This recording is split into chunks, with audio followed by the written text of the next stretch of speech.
Καλησπέρα.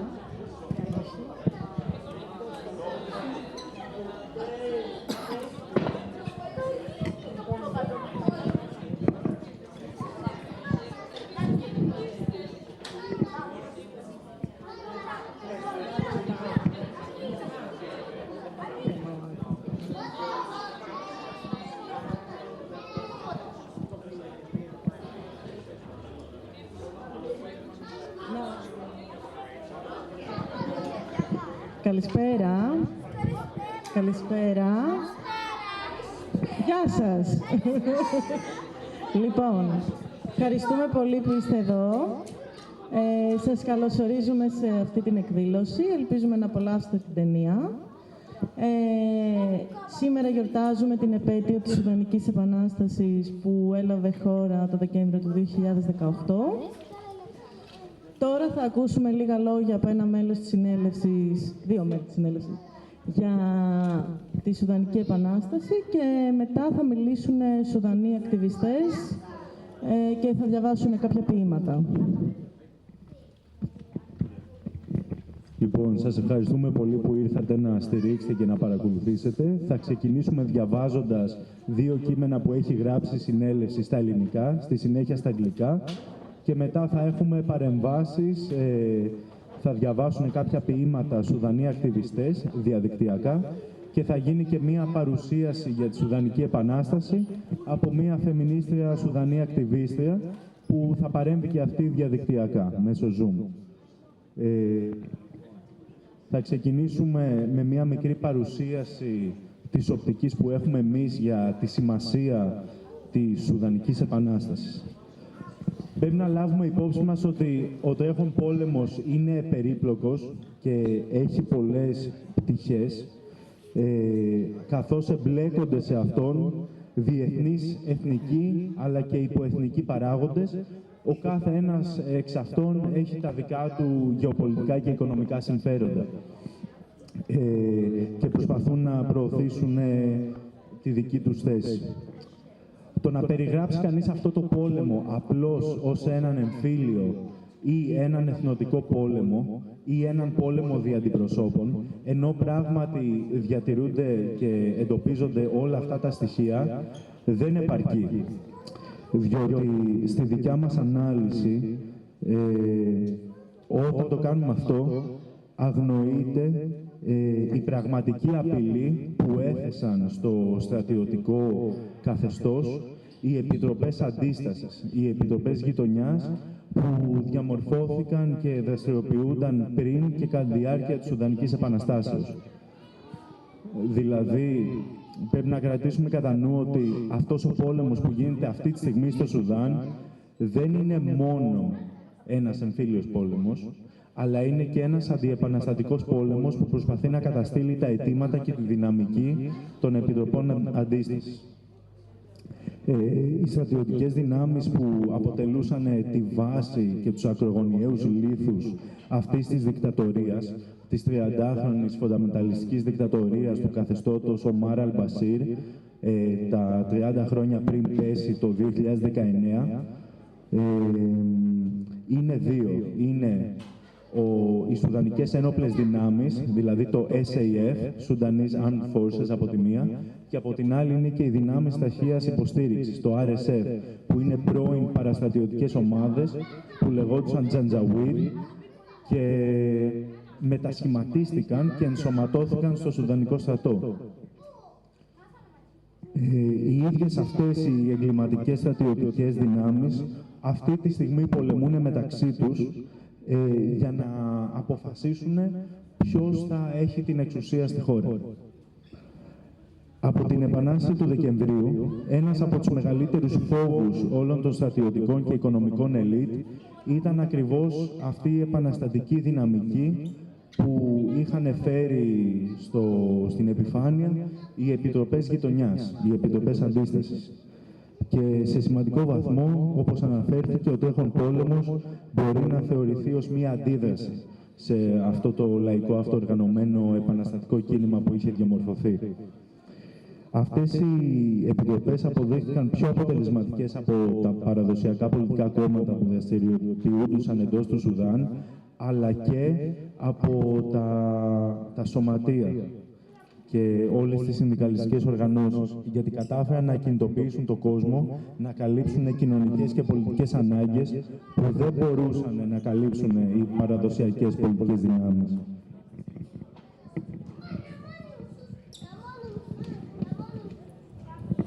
Λοιπόν, ο δημοκρατικός και ο συμμετοχικός χαρακτήρας αυτών των επιτροπών έδωσε την πραγματική δυνατότητα στο λαό να συμμετάσχει και να αρχίσει να καθορίζει την πολιτική εντός της χώρας.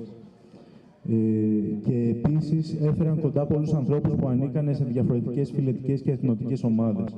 Επειδή είναι σημαντικό να λάβουμε υπόψη μας ότι στο Σουδάν επί της ουσίας κληροδοτήθηκε ένα ρατσιστικό καθεστώς από τη Μεγάλη Βρετανία αλλά και από την Αίγυπτο που διαχώριζε τους Σουδανούς σε Άραβες και σε μη Άραβες, δηλαδή σε Αφρικανούς που δεν ήταν αραβικής προέλευσης.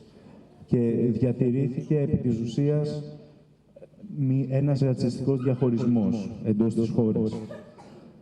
Γι' αυτό κιόλας αυτός ο τέχον πόλεμος και οι συγκρούσεις δυστυχώς χαρακτηρίζονται και από εθνοτικές διαμάχες. Η Ισλαμιστική δικτατορία του Αλ Μπασίρ χρησιμοποίησε και αξιοποίησε αυτά τα εργαλεία που κληροδότησε το απεικιοκρατικό καθεστώς της Μεγάλης Βρετανίας, αλλά και της Αιγύπτου. Τώρα, η ελευθερία του Σουδάν δεν μπορεί να επιτευχθεί χωρίς κατανόηση του ιστορικού πλαισίου. Η εκμετάλλευση και η λαιλασία των πόρων δεν έχουν πραγματοποιηθεί μόνο από βίαιες απικιακές δυνάμεις και καθεστώτα, αλλά και από τα οικονομικά και πολιτικά κέντρα εντός της χώρας. Δηλαδή, ενώ πράγματι έχουν παίξει καθοριστικό και καταστροφικό ρόλο οι απικιακές δυνάμεις, το στρατιωτικό καθεστώς, αλλά και οι δυνάμεις που αντιμάχονται αυτή τη στιγμή που ήταν κομμάτι της δικτατορίας του Αλ Μπασίρ, λαιλατούσαν τους πόρους της περιφέρειας εντός του Σουδάν. Πρέπει να λάβουμε υπόψη μας και αυτή τη δυναμική, που κάνει ακόμη πιο περίπλοκη την κατάσταση. Όλες αυτές οι δυνάμεις κλέβουν τους πόρους του Σουδάν, όπως το χρυσό της, και επίσης καταλυστεύουν και αδικούν όλο το πληθυσμό. Συνεπώς, υπάρχει μια δυναμική στην οποία και οι ξένες δυνάμεις και οι εγχώριες στρατιωτικές και πολιτικές και οικονομικές ελίτ καταπιέζουν το πληθυσμό και προσπαθούν να καταστήλουν το επαναστατικό κίνημα, το οποίο διαμορφώθηκε. Ελευθερία σημαίνει δημοκρατική συμμετοχική διακυβέρνηση, διαχωρισμός των εξουσιών, οικονομική ανεξαρτησία από τα απικιακά συμφέροντα και τις τοπικές ελίτ, καθώς και ένα βιώσιμο σύστημα γεωργικής και βιομηχανικής παραγωγής και ανάπτυξης. Γιατί η ατάκα Free Σουδάν, ένα ελεύθερο Σουδάν, πρέπει να δούμε τι ιστορικά και οικονομικά πλαίσια έχει. Δεν υπάρχει ελευθερία χωρίς ανεξαρτησία από την απικιοκρατία, από τον ιμπεριαλισμό και χωρίς οικονομικά δικαιώματα και μία βιομηχανική ανάπτυξη εντός της χώρας. Η χώρα θα είχε καταρρεύσει πλήρως εάν δεν ήταν για τα emergency response rooms, δηλαδή για τις δομές εκτάκτου ανάγκης που έχουν καταφέρει να παρέχουν ανθρωπιστική ενίσχυση, ιατροφαρμακευτική περίθαλψη και γενικότερα ενίσχυση και προστασία στους αμάχους κατά τη διάρκεια αυτού του καταστροφικού πολέμου. Οι emergency response rooms ουσιαστικά είναι ένα συμμετοχικό δίκτυο αλληλοβοήθειας και mutual aid, όπως λέγεται στα αγγλικά. Τώρα, το επαναστατικό πνεύμα των Επιτροπών Αντίστασης ζει εντός αυτών των δωματίων έκτακτης ανάγκης και στις πρωτοβουλίες αλληλεγγύης Σουδανικής Διασποράς. Αυτή η λαϊκή δύναμη που οι στρατιωτικές και πολιτικές ελίτ του Σουδάν φοβούνταν και εξακολουθούν να φοβούνται αυτή τη στιγμή, και γι' αυτό έχει γίνει ο πόλεμος, είναι το πνεύμα της Επανάστασης. Και αυτή η δύναμη που δημιούργησε μία από τις πιο σημαντικές επαναστάσεις του 21ου αιώνα, κατά την ανάλυση μας, υπάρχει και στη Διασπορά και κρατάει το Σουδάν όρθιο αυτή τη στιγμή.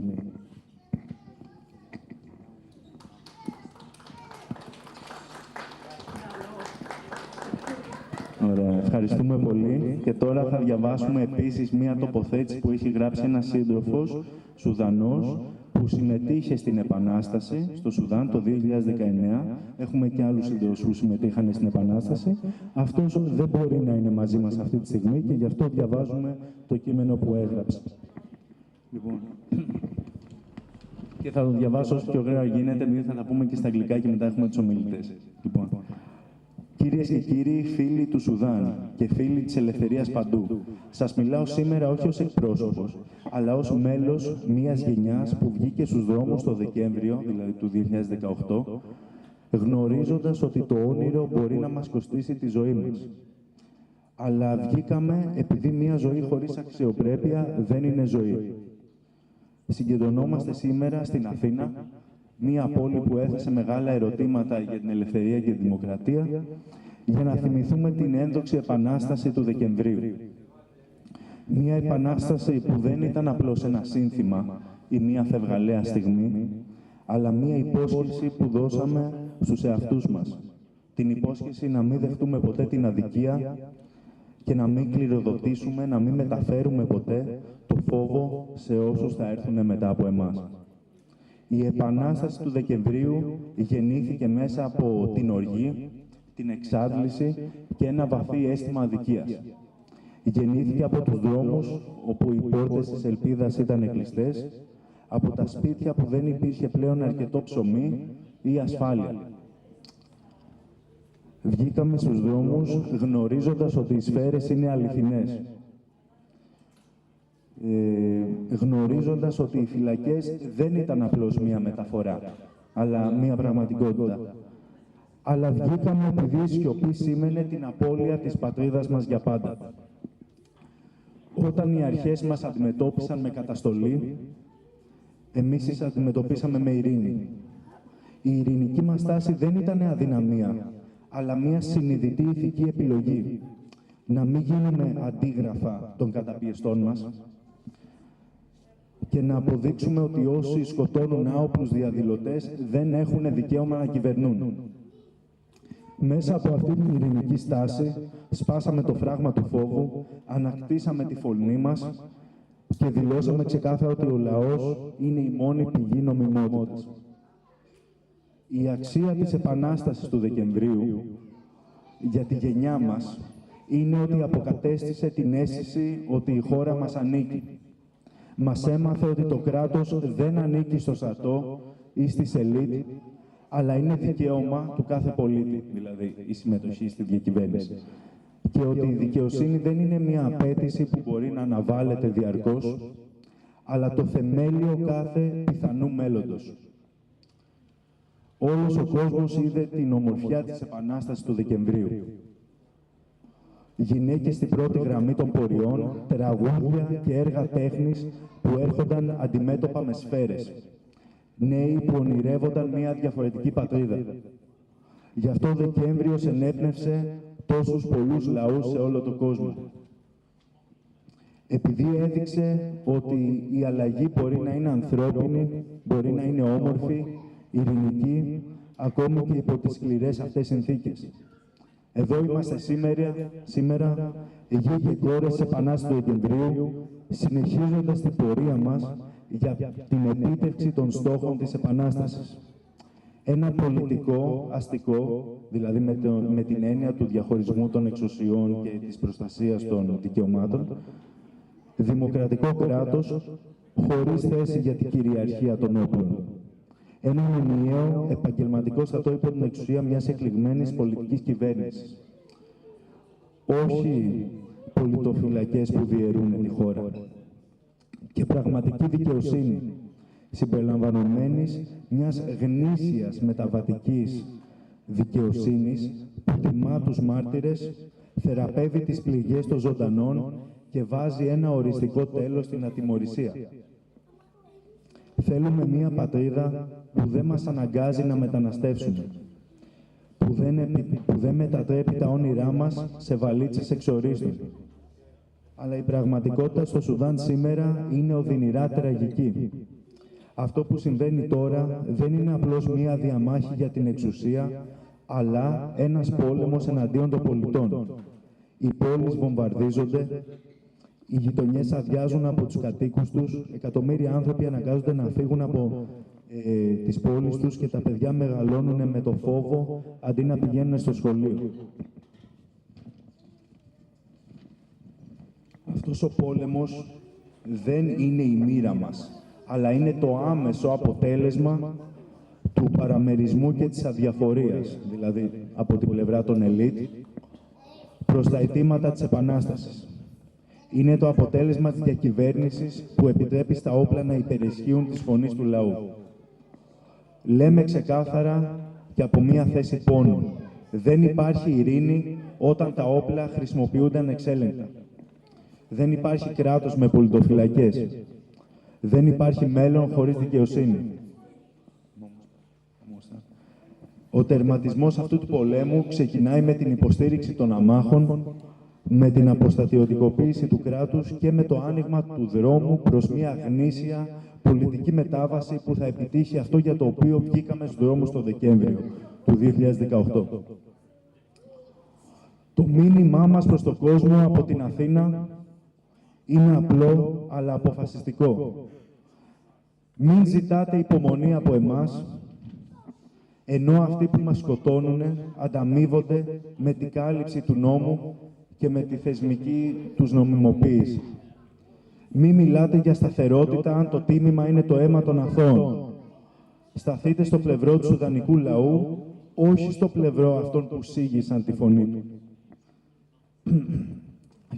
Και στους Σουδανούς άνδρες και γυναίκες διασποράς σας απευθυνόμαστε ως μέρος αυτής της γενιάς. Δεν είστε μακριά. Είστε η ζωντανή μνήμη της Επανάστασης έξω από την πατρίδα.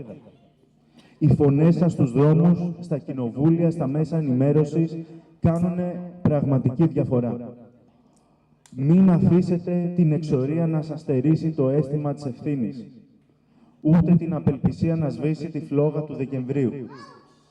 Γνωρίζουμε ότι ο δρόμος είναι μακρύς και οι απώλειες είναι οδυνηρές.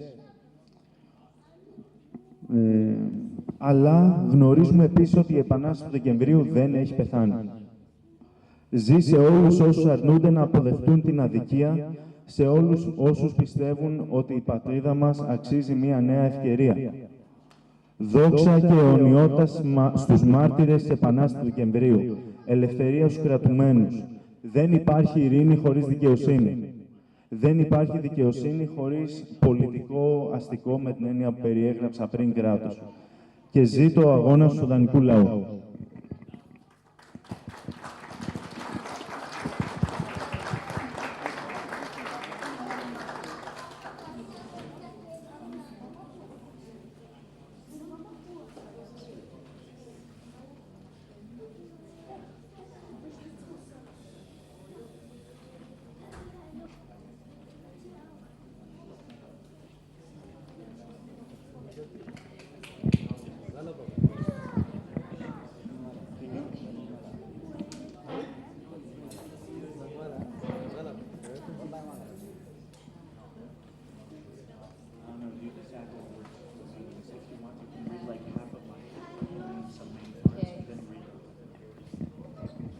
So, for the sake of time, I'm going to give an abridged version of that. Okay? All right. So, in order, first is a political analysis of the resistance committees by us Mataris. Okay? To understand the current Sudanese war, which started in April of 2023 and has since resulted in the death of over, 150,000 people, which is most likely a massive undercount, as the number has not changed since the fall of al-Fashir. And it has also resulted in the displacement of over 13 million people. One has to take into account the significance of the Sudanese revolution that started in December of 2018 and managed to overturn the regime of Omar Al Bashir in 2019. The current war is complex, as many international, national, and sub-national parties influence its unfolding and are trying to further their own economic and geopolitical interests, describing it simply as a civil war, a tribal war, or even a proxy war, undermines and oversimplifies the complex nature of this war. Now, it can be most accurately described as a counter-revolutionary war, as the true fear that sparked this current conflict was the very real threat of the resistance committees. So the current military forces that are the cornerstones of this dictatorship, the Sudanese Armed Forces, SAF, and the former paramilitary group turned state-sponsored force, the Rapid Support Forces, or the RSF, also formerly known as the Janjaweed, conducted a coup against the transitional government in 2001. This was a civic and military partnership which they both participated in. To ensure that civilian bodies... It says 2021. Yes. Now, these same military forces have been warring against each other to try and control the country's resources and population. Since this revolution, it has been their greatest fear of the military and economic elites that, well, the sheer momentum and, I'm sorry, I'm distracted. The sheer momentum and power of the self-organized resistance and neighborhood committees. And to an important extent, this war is in essence a counter-revolutionary war. These committees proved to be more influential and more influential than traditional parties and more capable of mobilizing popular participation in demonstrations and strikes than the existing trade unions. Only the committees managed to cover the people's need for collective political education, mass mobilization, and social services. Their democratic, participatory, and grassroots nature ensured that regular people would be able to play an active and decisive role in political life instead of being excluded and ignored by the hegemonic elitist regime. These revolutionary political bodies managed to bring together people belonging to different ethnic groups, directly questioning the racist logic that was inherited by Egyptian and British colonial governance and used by the Islamist dictatorship of Al Bashir, which promoted Arab supremacy and racism against the African non-Arab population. Sudanese freedom cannot be fought for without understanding the historical context of the country and population. Exploitation and resource plundering have not only been conducted by the brutal colonial forces, but also by the economic and political centers against the periphery. Always it is centralized around urban centers which the elite inhabit, and the countryside, so to speak, the periphery, is left with nothing. Now, all these forces steal from the land like it's gold and take advantage of the population's labor. So freedom, it does not only mean democratic self-governance, it also means the separation of powers, economic independence from colonial imperial interests and local elites, and a sustainable system of agricultural and industrial production and growth. The country would have entirely collapsed after the fall of the transitional government if it were not for the efforts and structures developed by what is essentially the continuation of the resistance committees now under siege, which are known as the emergency response rooms. These grassroots structures have been able to uninterruptedly support the civilian population during this current humanitarian disaster by building and maintaining social networks of solidarity and mutual aid that provide health care, education, food, and other forms of urgent support to non-combatants. The revolutionary spirit of the resistance committees lives on in the emergency rooms and solidarity initiatives of the Sudanese diaspora. This is the popular power that the military and political elites in Sudan were and still are afraid of. This is the force that built one of the most influential revolutions of the 21st century. Okay, that concludes our statement. And now this following statement was written by a comrade of ours who was a revolutionary participant in the resistance committees during the December Revolution, who now resides abroad, but active nonetheless. All right. This is important because what I am about to say would otherwise seem very racist. Okay. Out louder. Ladies and gentlemen, friends of Sudan and friends of freedom everywhere, I speak to you today not as a representative, but as one of a generation that took to the streets in December, knowing that the dream might cost us our lives. But we went out because a life without dignity is no life at all. We gather here today in Athens, a city of great questions about freedom and democracy, to recall the memory of the glorious December Revolution. A revolution that was not merely a slogan or a passing moment, but a promise we made to ourselves never to accept injustice and never to bequeath fear to those who come after us. The December Revolution was born of exhaustion, of anger, of a deep sense of injustice. It was born from streets where doors of hope were shut, from homes where there was no longer enough bread or safety. We took to the streets knowing the bullets were real, knowing prisoners were not just a metaphor, but we went out because silence meant losing the homeland forever. When the authorities confronted us with repression, we confronted them with peace. Our peacefulness was not weakness, but a conscious moral choice, not to become copies of our oppressors and to prove that those who kill unarmed protesters have no right to rule. Through this peacefulness, we broke the barrier of fear, regained our voices, and declared clearly that the people are the only source of legitimacy. The value of the December Revolution for our generation is that it restored our sense of ownership over the country. It taught us that the state does not belong to the military or the elites, but is the right of every citizen. And that justice is not a postponed demand, but the foundation of any possible future. The whole world saw the beauty of the December Revolution. Women at the front of processions, songs and artworks facing bullets, young people dreaming of a different homeland. That is why the December Revolution inspired so many peoples around the world, because it showed that change can be humane, beautiful, peaceful, even under the harshest conditions.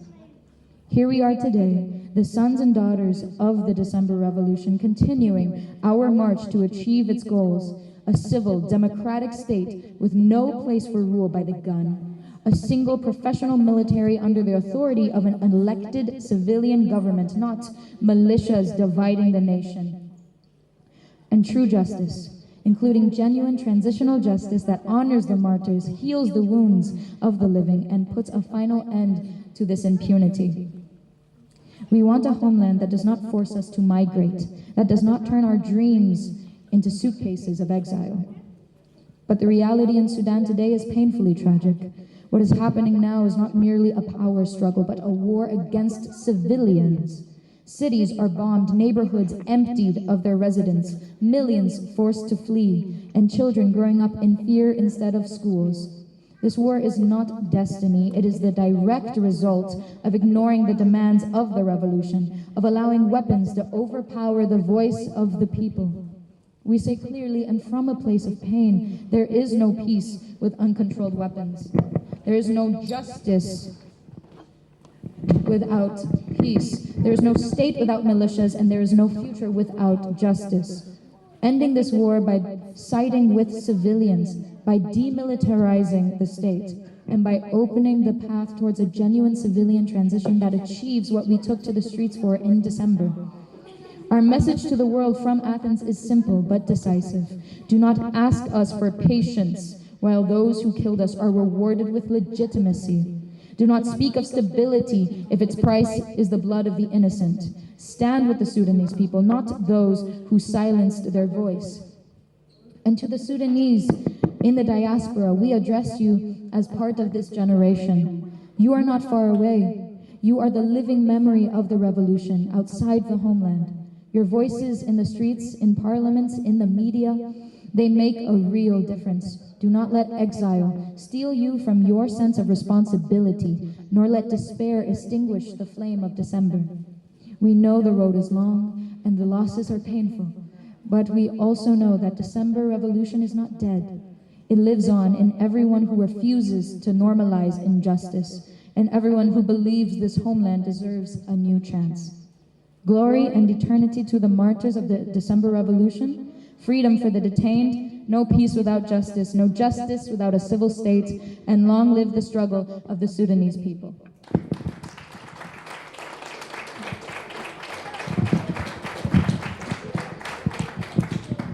Λοιπόν, τώρα θα μιλήσει ο Χατέμ Αλ Κινάνι, ποιητής, συγγραφέας και δημοσιογράφος. Εδώ θα μοιραστούν τα ποίηματα σε όλους σας.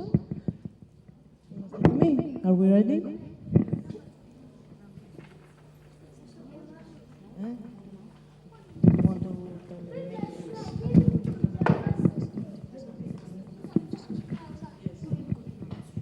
Okay. Okay. Oh, God. All right. So right now we are handing out some poetry written by Sudanese poets and revolutionaries from the diaspora and from Sudan. Yes, so what you should be receiving now is by Hatam El Kinani, poet, writer, and journalist, as well as... Sorry, that's all. That's all you're getting.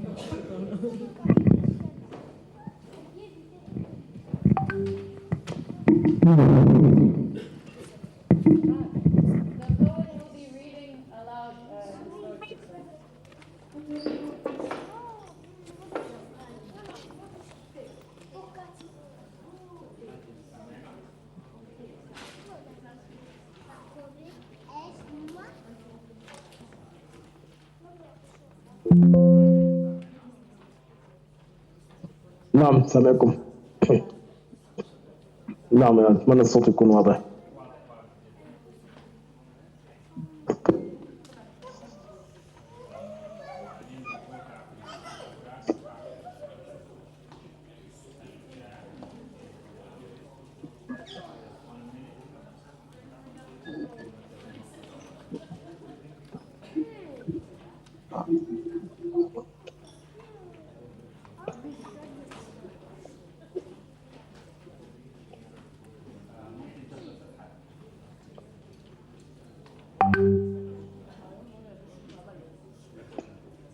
لأنهم ينجون بالرصاص ولأن الموت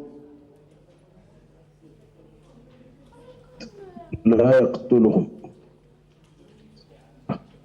وأرى بعين الحبيب الشوارع حرة والقرى لا تنام من الشوق، لا تنام من لذة النظر إلى وجه الحرية. وقد نزلت آية في ثوار الليل وهم يدحرجون الشمس إلى سرير الفجر.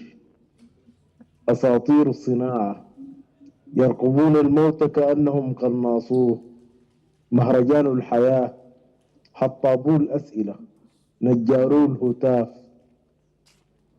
ولهم في الحياة ستسكب دموع على جدار اللهب. سيكتب الطريق إلى الأمل. يشرب الشهداء قهوتهم وينظرون إلى كل هذا الشعب السائل على الشوارع. في عيد الحب ستمطر السماء بنات من الياقوت وأطفالا من ورق الياسمين. ترسل الأمهات برقيات إلى السماء الأخرى مكتوب عليها يا حبيبي أبدا وجهك يضيء الأبد. كمن يموت بلا عدد بلا قلب يموت لأجل قبل أن تلتقط جثته أيدي المارة وهتافاتهم. ابتسم في وجهك القاتل وجهك المسيح قبل أن يرتفع والصريع قبل أن يحتفل. Recording in progress. هل انفجرت ثورة المياه إلى هذا الحد الذي جدت سريا وخائفا كلما مررت بالسادس من أبريل ولم أجد ما يدل على أثر. أبحث عن لحظة انفجار الجمال كل لحظة، أبحث عن نشوة الحياة.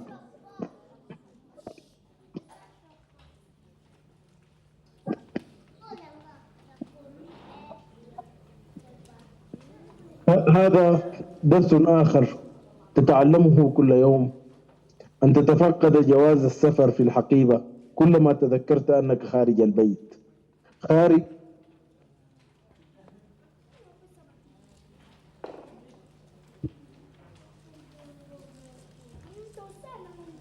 ظلال اللبخات على شارع البرلمان.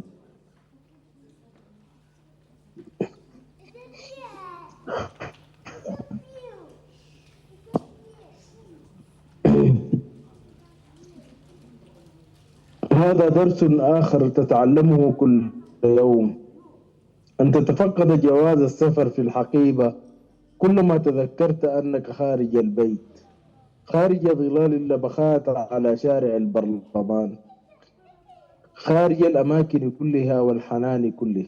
ها أنت مغلفا داخل أختام الخروج والدخول بك، علك تجد حفنة من رمل العودة، أو رائحة أوراق شلة من ذهولك. في المعارك اليومية تخسر منك كل لحظة عشتها من قبل. الشجر ليس هو المطر، كذلك اللويسيين تتفقد خطواتك في المشي، تعد أنفاسك بلا طائل، تتذكر كنت حين لا تقوى على حمل بطاقتك في الجيب، تحملها في ملامح الوجه أو في لعثمات اللسان، تمشي بسجية على شوارع ابترعتها لممارسة الكتابة الحرة والشرود الخفيف، تحفظ أعداد الطيور وأوراق الشجر وعدد تمارات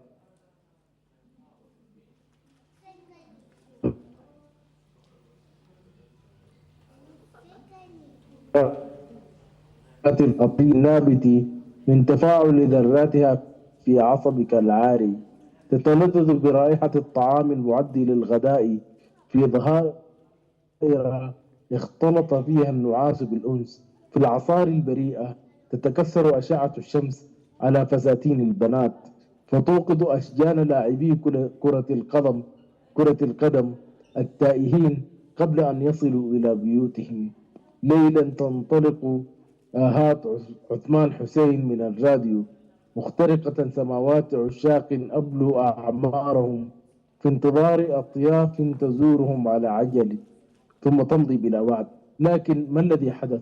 لقد انفجرت أنبوبة من أنابيب اليأس المخزنة منذ أكثر من نصف قرن، فاختفى كل شيء.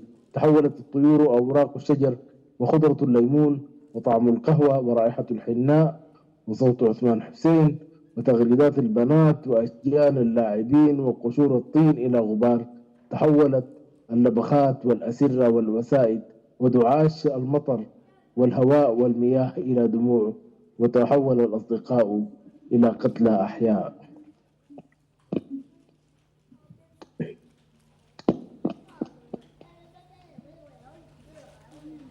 يا فاشل، من بإمكانه إطفاء قنديلك عبر قرون الأسى.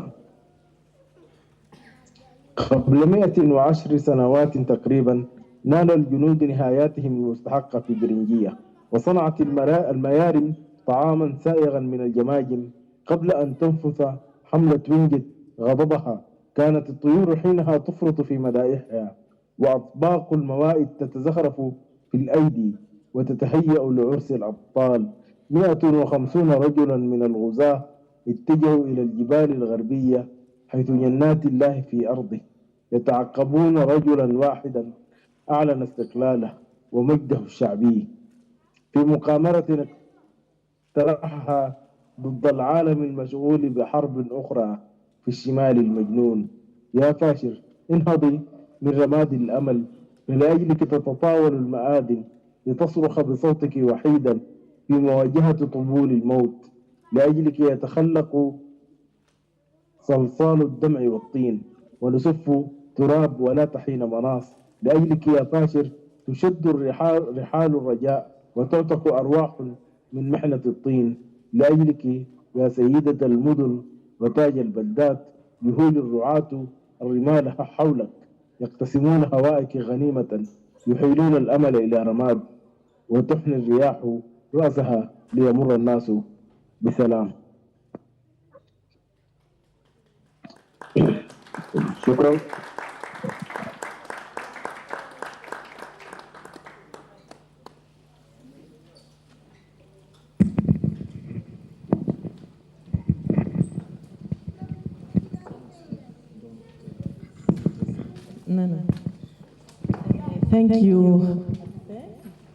Thank you, Hatem. Τώρα, τι.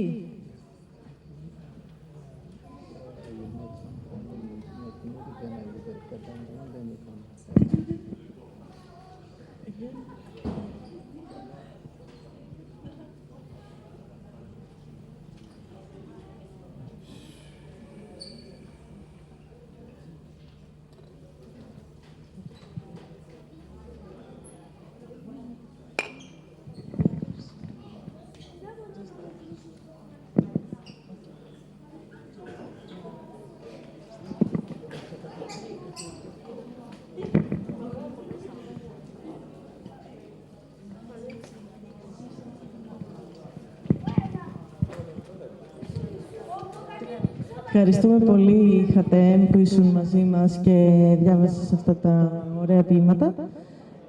Τώρα θα ακούσουμε την Winnie Omar, που είναι συγγραφέας και φεμινίστρια, ακτιβίστρια. Και την ευχαριστούμε πάρα πολύ που είναι σήμερα μαζί μας.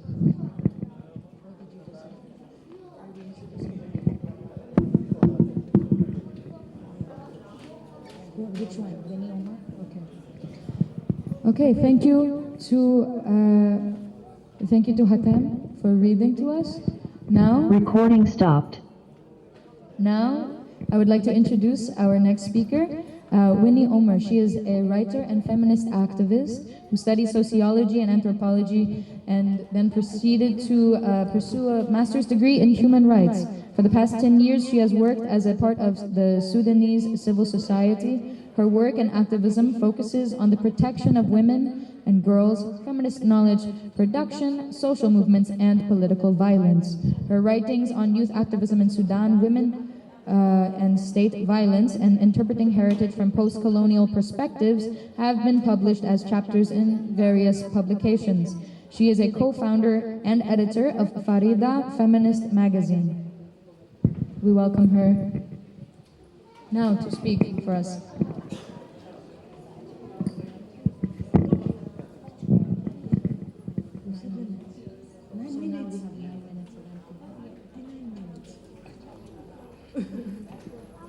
Okay.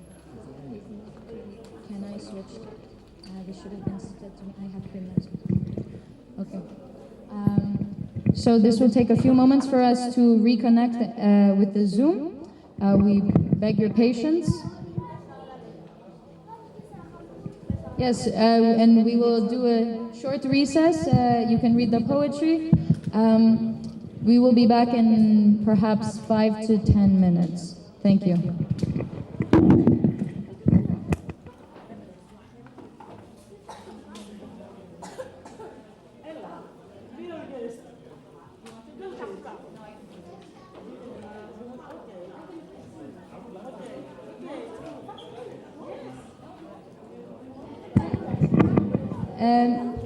Also, if anyone else is feeling inspired, we are going to read aloud the poems in English. Okay. Okay.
evening. Yes, I'm making you the host. And then I can also leave and you can stay in. Now you're the host. Now you can do everything and you can end it whenever it's unlimited.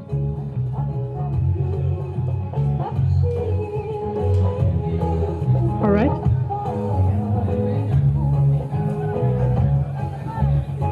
Good luck.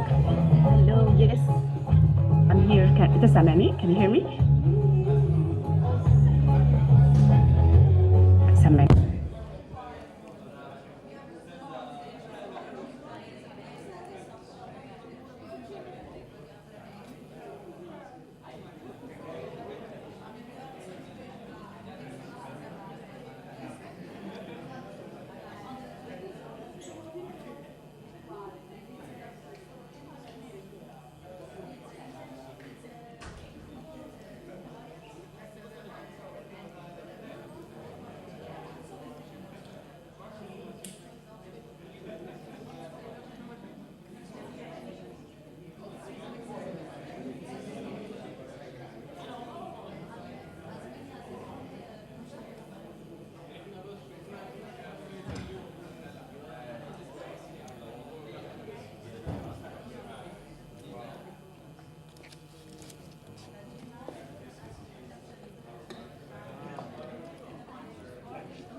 thank you for being here with us.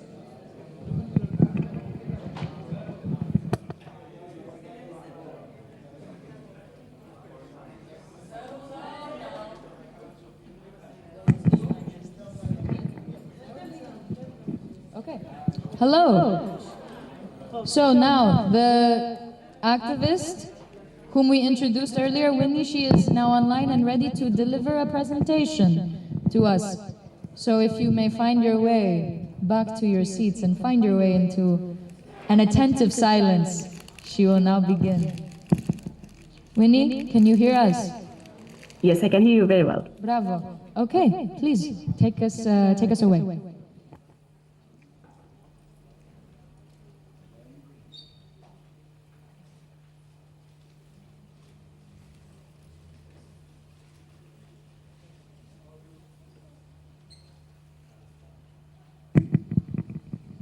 We just lost your connection. Can you start over again? So sorry. Yes, it's fine. You can hear me very well, right? Yes, we can. All right. Should I start now? Yes, please. Sure. Thank you very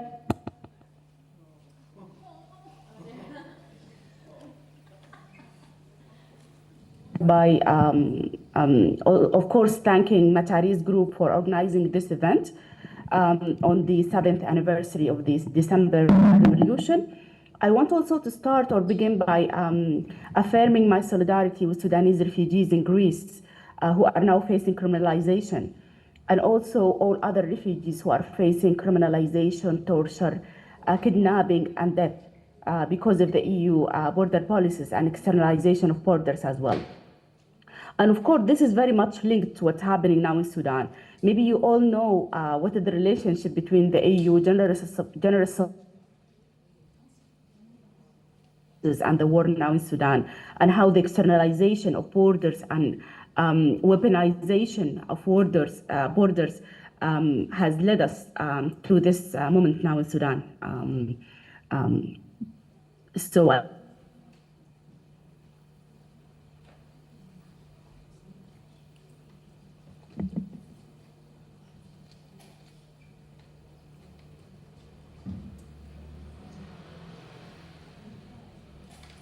Flee their countries to seek protection and safety. As I speak today to you on the 7th anniversary of December, and we are now in the third year of the war in Sudan, unfortunately,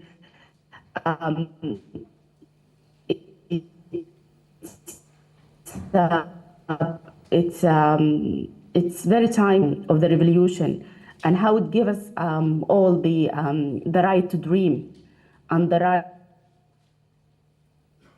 that is not conflict, famine, wars, or displacement of seeking refuge. But we are facing this now, this moment. And it's very important also to think about why we are now witnessing this war, and who's contributing.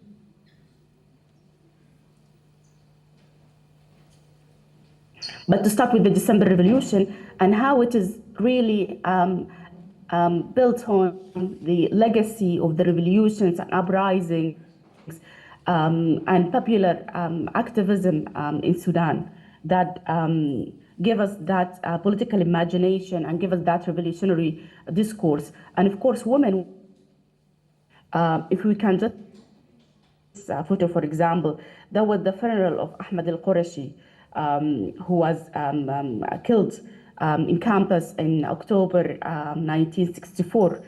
And that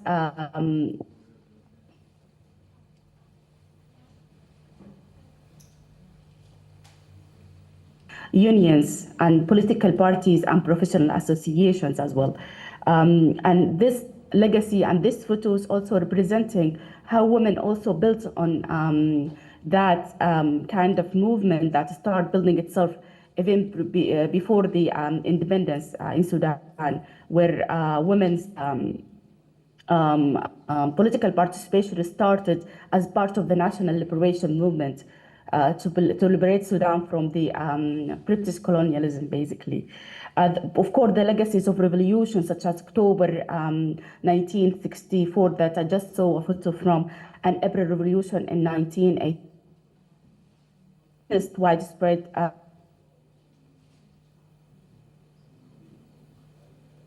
mobilization and organization and organizing against militarized dictatorship of both Aboud and Nimeri. And at that time, they start engaging in political parties and also pushing for their political and social agenda. Another moment it's very important also to reflect on before going into discussing and thinking about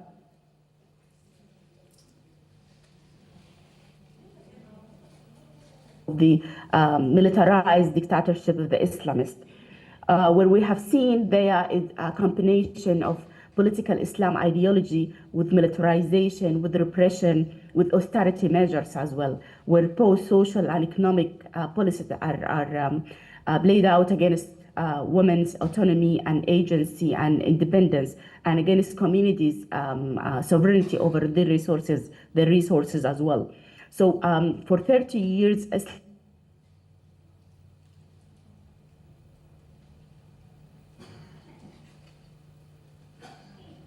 in Darfur, for 20 years, the conflict in Darfur was there, fueled by the government of the Islamists, and also weaponized communities against each other's. So we have seen that tendency toward weaponizing women's bodies, using rape as a weapon of war, using and establishing legal frameworks also to undermine women agency and women's independence as well, through the laws, family laws, criminal laws, and other laws as well. So for 30 years, we have seen that phenomena of oppressing women based through the religious political discourse and through the state violence, through both economic and social policies that impoverish women, really.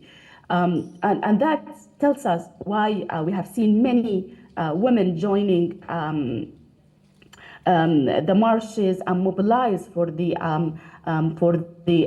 revolution in Sudan, because they have that very personal interest in changing the political situation and changing and radically changing the regime as well, so as it will be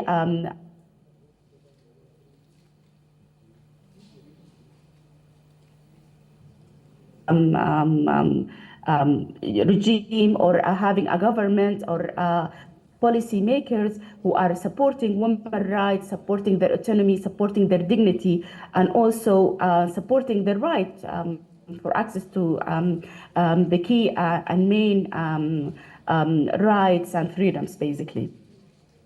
So the period between the revolution and the establishment and the beginning of the revolution and the establishment of the transitional government, and even after that, we have witnessed many feminist marches that went out.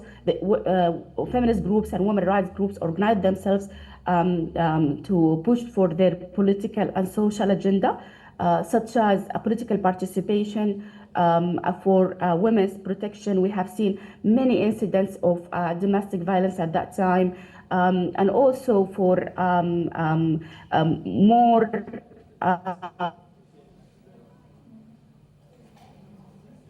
well. So all these marches were organizing to demand and to push for this agenda. For example, this photo from a very famous and well-organized march that was in front of the Ministry of Justice. If I remember well, that was in 2020, in April. That's why you see people with masks during the COVID time. So women there were protesting, asking for legal framework that would protect women and girls.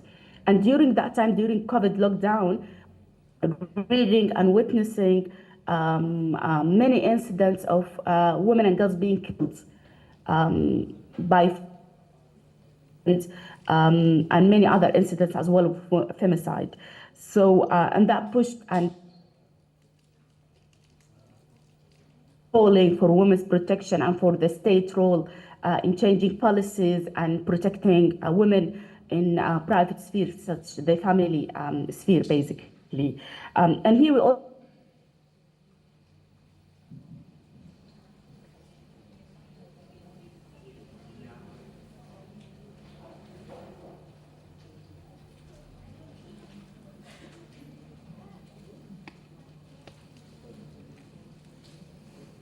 in protecting women's rights and lives as well.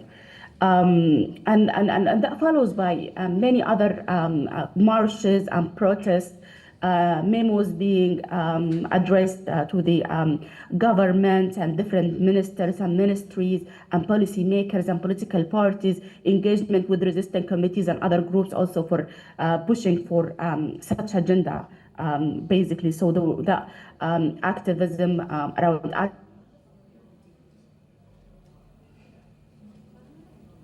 issues as well. And that was organizing, I know in the broader picture, we can see that as an attempt by feminist groups to organize against patriarchy and against state violence also. Here also we can see led an organization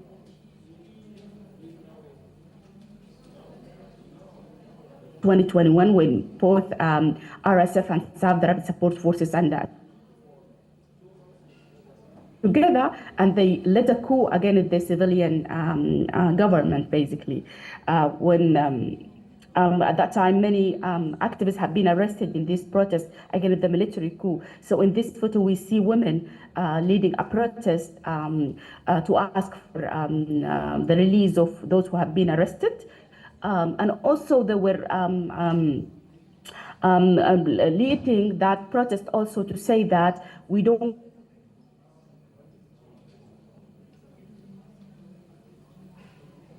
the strategic mistakes that I believe led us to this war now in Sudan, that the transition model that was established directly after the revolution is a partnership between the civilian, the political parties and civilian groups and the military and security apparatus or forces, basically.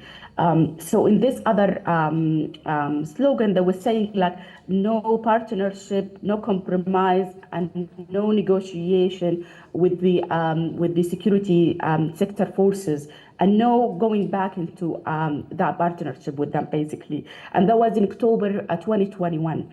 And women and feminist groups also led many protests asking for the RSF to be disbanded and for the army to go back into their original role, which is protecting us as citizens, basically, not to stand against us and killing us.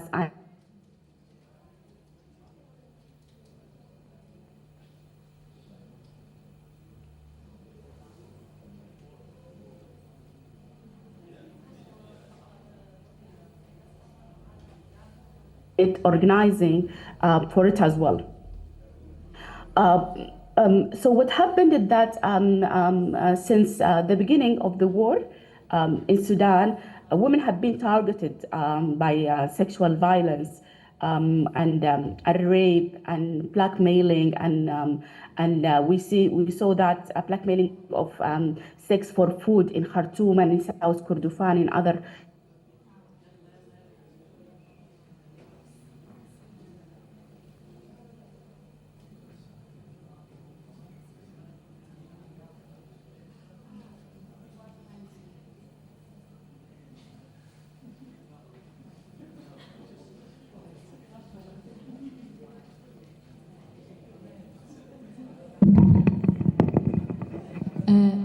Winnie, you have disconnected. Oh, okay. Bravo. Technical difficulties, please stand by.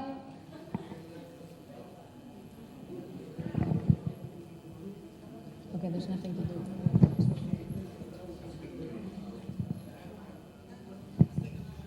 We are not connected to the internet. Why are we not connected? No, we're not connected.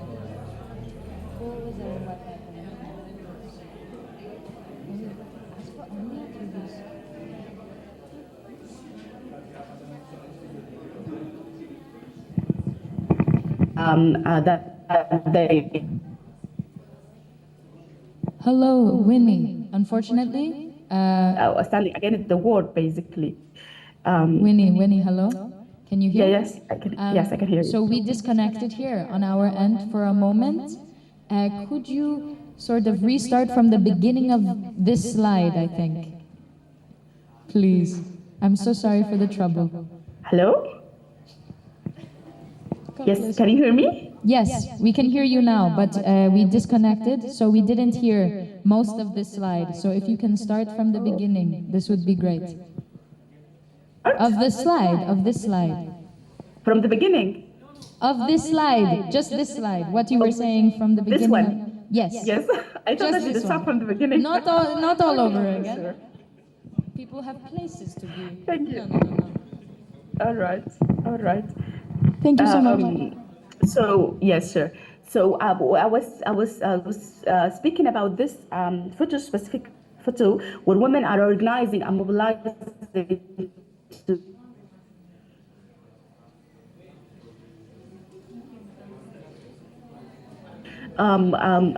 directly after the coup, the military coup that was led by RSF and SAF, where when they were friends, like working together before they started this and waging this war against each other. So they led.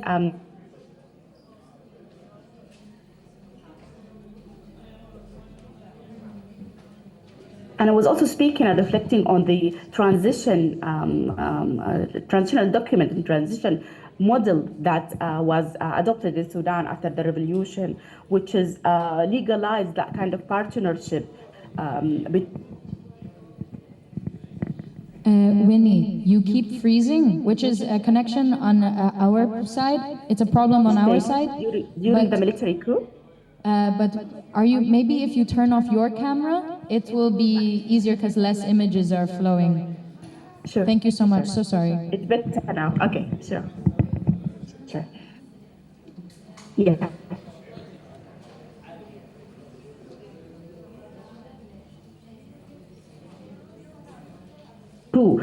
In October 2021, where many revolutionaries and women activists have been arrested because they were protesting against the military coup and against the militarization of the political life and political sphere. So in these two slogans, and no to the killing of our sons, no to the arrest of women, no to the rule of the military. We want a civilian government, we want Madaniya. In the other one, there were also that slogan that adopted by the revolutionary movement in Sudan by many feminist groups and women rights groups, which was standing firmly against any partnership, any compromise, or any negotiation with the security sector or with the military at that time, basically. And that was 2021. So we have seen that kind of organizing and mobilization of women against militarization of the political news. And I have to mention that for 15 months, feminist groups and women rights groups and revolutionary movement resistance committees and all the revolutionary groups were protesting weekly all over Sudan against the military coup, until April 15th came and the war began at that day on 2023. So we are seeing that kind of mobilization, being in front lines, defending right to life, defending freedoms and political participation, and asking for popular sovereignty and for the dignity of Sudanese people. What happened is that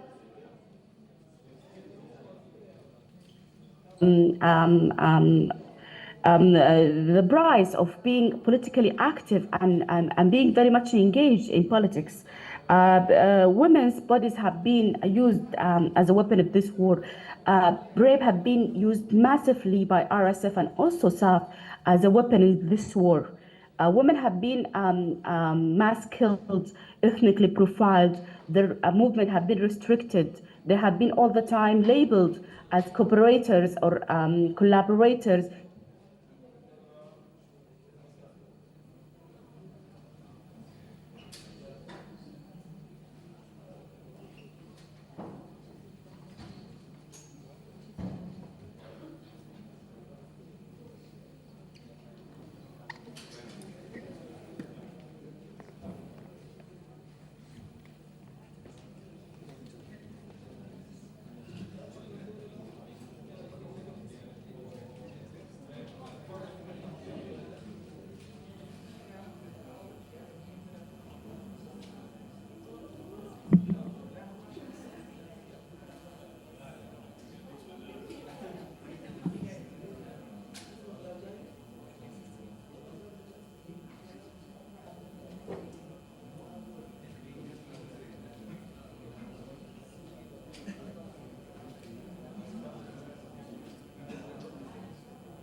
We're going to try switching to a new Wi-Fi network. Please hold.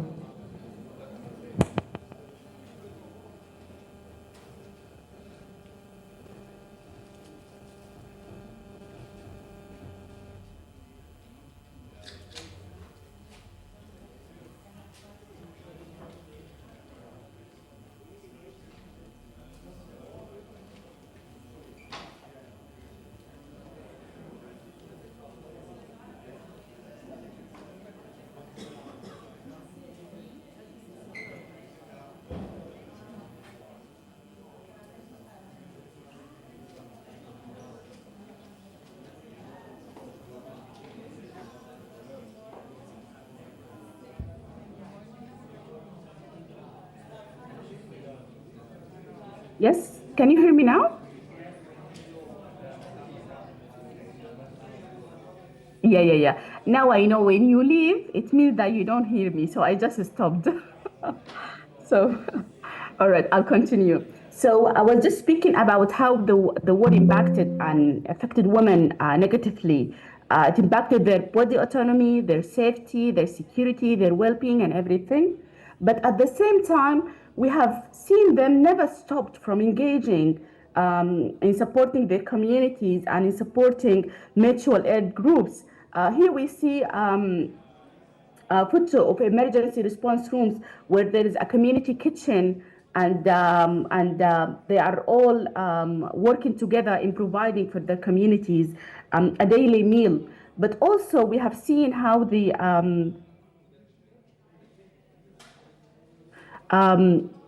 let me just turn to other, yes. We have also seen how the women emergency response rooms were established and supported their communities and supported women and girls and kids as well. So here we see that photo from Garcella women emergency response room, where they are providing what they call it the safe spaces for women and girls, where women can meet and talk. Psychosocial support is providing to them. They start building their capacity around economic empowerment activities and other areas of collective action as well. So we have seen that kind of engagement to sustain life and to build that possibility of collective survival in different regions within Sudan. And without all these efforts have been taken by emergency response rooms and women emergency response rooms, I can't imagine how the life in Sudan would have been without all that support that really sustained the life on a daily basis, and also sustain that autonomy of the communities and their ability to to survive and to support each other and to stand in solidarity with each other, basically. So we are seeing how, although the war had really impacted them negatively, and we've seen all that kind of violence and all that targeting and state violence and the militia targeting of the communities, including women, and that massive rape incidents and forced marriages and all of that, we see them continue resisting and organizing and supporting their community. And it is something worth being recognized and documented and mentioned each and every time, I think. So I'm about to conclude here because I feel like I spoke for too much. So through all this engagement, I think women and girls were trying to create what we can call a care society or care community, where all members are caring and taking care of each other, including taking care of women and girls, elderly, those who are disabled, those who are in need, and opening this space for providing for everyone, including those who are non-Sudanese, like refugees, Eritrean, Ethiopian, and South Sudanese refugees who are part of these communities will also have access to community kitchens, to all the services that have been provided by the women emergency response rooms and emergency response rooms, also including services that have been provided to the survivors of sexual violence, like rape kits and other items as well. To conclude, as we now standing in this moment where we're seeing the struggle of the civil groups and mutual aid groups in Sudan, and we're also witnessing the governance through violence models that adopted by both RSF and SAF in the controlled areas, and the work continue into the third year. I believe we need to adopt solidarity as a political commitment, for solidarity to become part of our daily practice, daily political discourse, and solidarity that comes from that deep and well understanding of the reality and histories of those we are in solidarity with, and in this case with Sudan and Sudanese people, of course.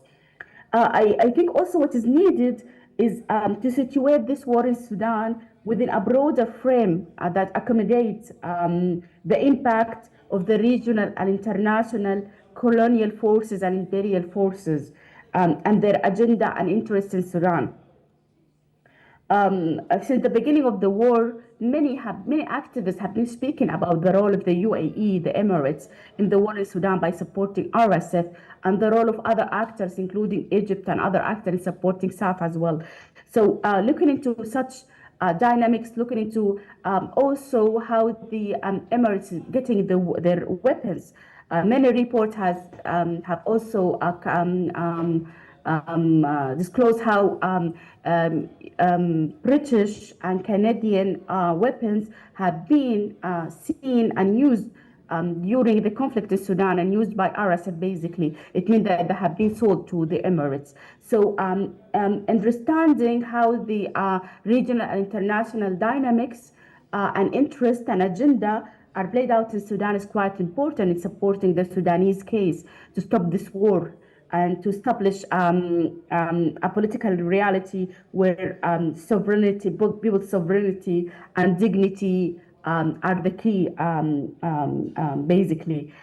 So I'll stop here, Mustafa, and let me know if there are any comments, questions. I'll be available for that as well.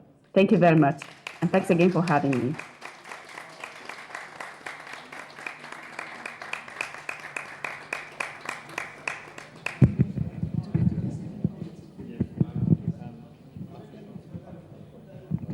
Okay, do we have any questions? I know that was a gap-ridden talk, unfortunately, due to the connection. So do we have any questions or comments from anyone in the crowd?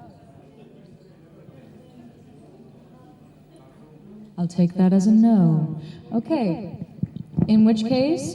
We have, did they say no? Oh, no? We just have nothing.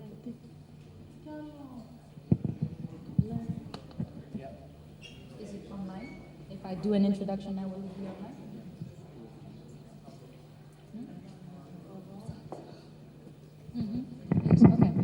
So now, allow me to introduce our second poet of the evening.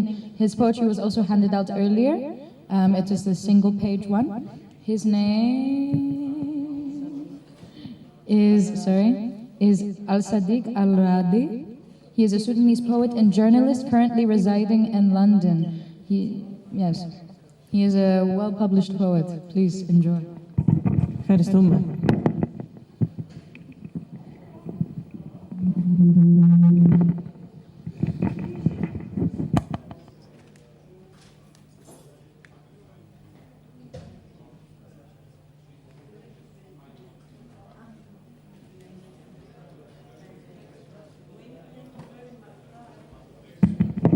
Winnie, thank you very much for being with us today. We learned a lot of things about the Sudanese revolution. It was very nice to have you with us. I don't know. But you can do it. Either way. Okay. We move on.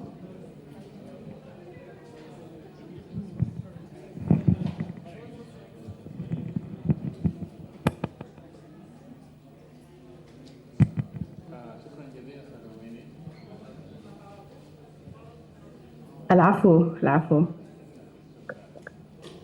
المفروض يخش الصديق الراضي بعد ده صح؟ أنا هستنى عشان أحضره. Okay. شكرا ويني. Thank you very much. شكرا. Thank you. Thanks for having me.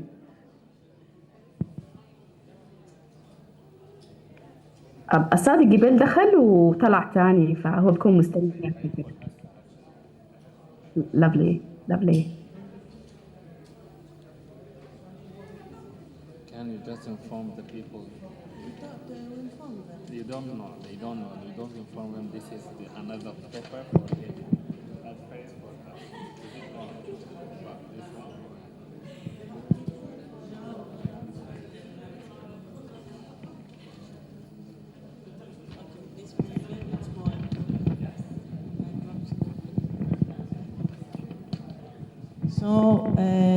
Τώρα έχουμε το δεύτερο ποιητή μας.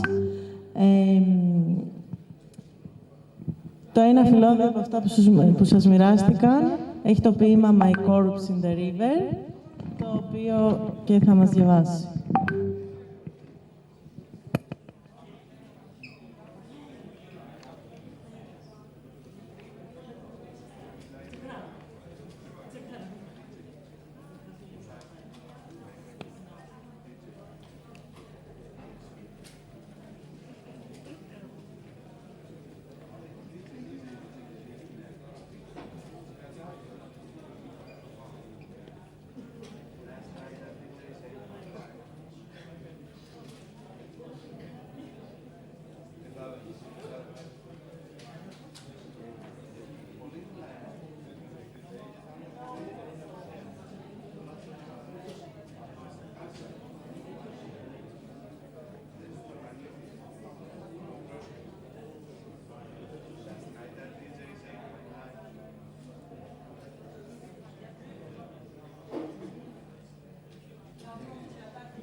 جست مومنت لانه لسه البروجرام ما ظاهر لي بصوره كويسه.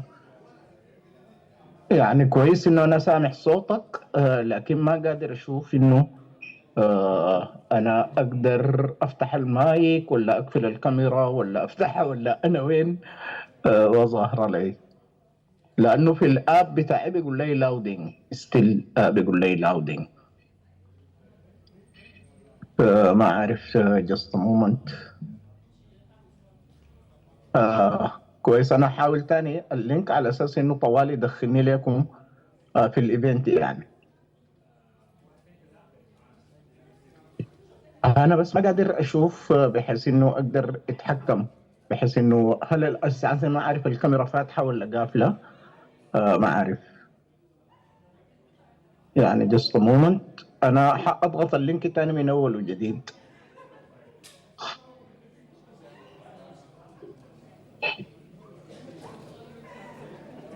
أوكي.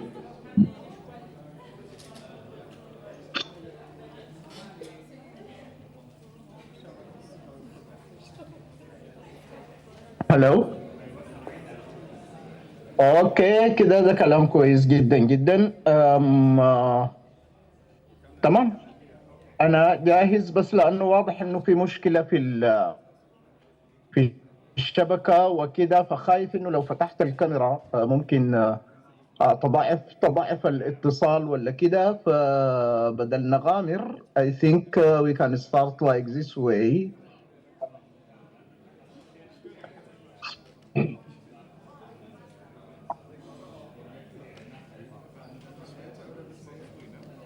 اوكي جميل جدا جدا. زي ما انت عارف I think نحن انا رسلت لكم 3 نصوص يعني. حقوم ستارت ب nearly forgot you، كدت انساك. الحرب انتهت يوم الاربعاء. يوم الاثنين كانت السماء صافية، الأرض لم تعد لعبة في يد من يصبغونها بدم ابن آدم. تذكرت وقع أقدامها قرب بابي قبل 50 قرنا من الرياحين والشوق دافق. هل تذكرت طيف العناق؟ كانت الشجرة، كانت البئر، كان حبل من حافة السر، كانت البذرة حبلى والحلة درويشها عاريا في لباس الحنين. النص الثاني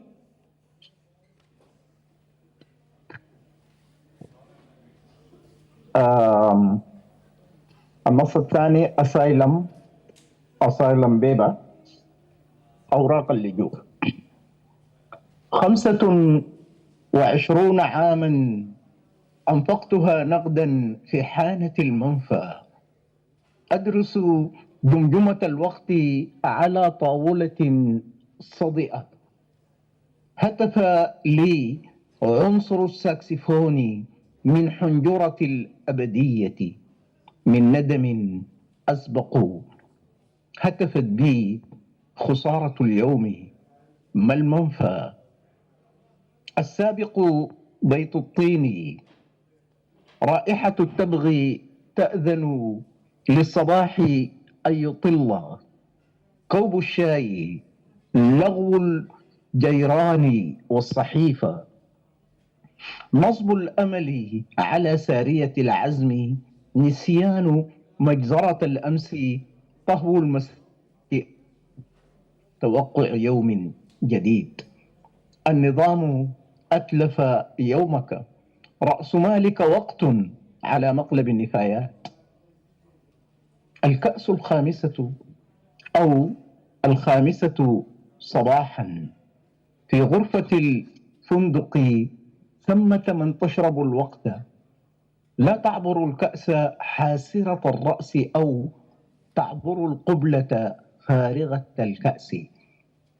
بيني وبين السجارة ثمة ما يخطر على البال، بينها وغطاء السرير ما لا يخطر على البال، بيد أن الصباح يطل، بيد أن الصباح يطل بين الإشارة واسمها، أو بين الوسائد والقطن تمرق الشمس ولا يغرب الأمس. المنفى جوافة، أتذكر نشوتها حين أسكن أو حين لا يسكن إلا مذاق التذكر. أذكر أسماء من غادروا واحدا واحدة، كنت واحدهم. أتذكر أسماء، أذكر اسمك أو اسم من يولد، كان منفى ولياليك بلا حساب. تحتاج إلى جذر لتسكن التربة، معرفة باطنية بأمم الحجر وفصائل النبات، بخصائص الفصول وأنواع الزواحف، بشعوب الطير. تحتاج الكثير لتكون غيرك. القصيدة الأخيرة: جثتي على النهر، هي عندكم my grapes in the river. القتلة يرقصون Recording in progress. القتلة يرقصون على جثتي. كنت أحظى بما يكفي من الفرح قبل الرصاصة الغادرة. جثتي في النهر. القتلة يرقصون على جثتي. كنت أحظى بما يكفي من الفرح قبل الرصاصة الغادرة. مضطرة بالحلم والأمل، أظنها لا تزال وهي تحدث عن دمه. لا يزال الحلم والأمل في ميدان الاحتصام ملهما. الصبايا والفتيات، الأمهات والزغاريد، صنع الطعام والصبية وهمة الشباب، كل شيء يثير شهية الحياة. الأغنيات، الرسوم البهيجة والتعاويذ والدعوات. كنت أبهى وأنا أتجول في ساحة المهرجان، أزهو وهو ترابي، أزهو وهو وطني، وأنا كلمة السر نحوها ونحوه. أنا سيد المكان والإمكان. لا تزال جثتي على النهر. أنصت عميقا لطرق الرفاق على النفق، وعلى جسر الحديد كيفما اتفق. أصغي لهديل الحمامات ذوات العبق وزغاريدهن. أبهى ما يكون الألق. لا زلت أنتقي الأنثى وأنا موغل غرق. جثتي على النهر لا تزال، ولا زلت منصتا وبهيجا بصوت الرفيقات الرفاق. لا زلت مبتهجا بالعناق. نسيت هديل الرصاص الهطيل وغدر الجنات. لا زلت أصغي لزغرودة فيصل بين الحياة وبين الممات. أعيش على خيط عطر طفيف. لا أزال أعيش وجثتي على النهر تعيش الحياة. شكرا جزيلا. دي كانت القراية للنصوص الثلاثة اللي رسلتها لكم بالعربية. وحقيقة يعني سعيد جدا جدا في الظروف الصعبة والمعقدة دي إنه أشارككم. شكرا يا متاريس على الدعوة الكريمة دي، وكل الناس اللي معاكم. حفي بكم جدا جدا، وسعيد بإنه أشارككم الاحتفال بذكرى ثورتنا المجيدة، ثورة ديسمبر المجيدة، ووجود شباب زيكم حتى في المهاجر المختلفة والمناطق اللجوء، فرنسا، في يوروب، في يوغندا، في مصر، حتى الناس اللي بيقدروا يتواصلوا وانتم بتقدروا تتواصلوا معهم ويشتغلوا من السودان. بيكم انتم ووجودكم انتم ونشاطكم ده يا شباب هو الدليل على انه ثورة ديسمبر لا تزال حية.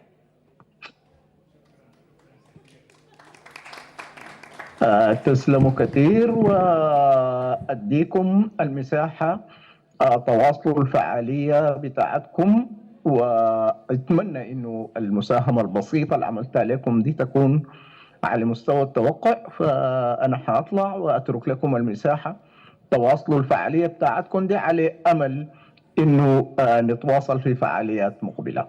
Thank you so much, Mr. Saleh. شكرا لكم كلكم وتسلموا. Thank you.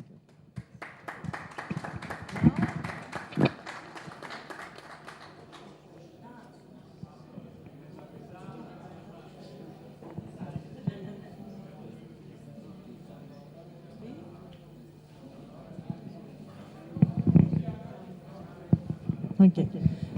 Τώρα θα ακολουθήσει DJ set. Έχουμε τη μεγάλη χαρά να έχουμε μαζί μας τον Άξιστο και τον Ρόμλινγκ από το Hip Hop Καφενέ και θα παίξουν για πολύ λίγο μαζί μας. Γιατί? Why?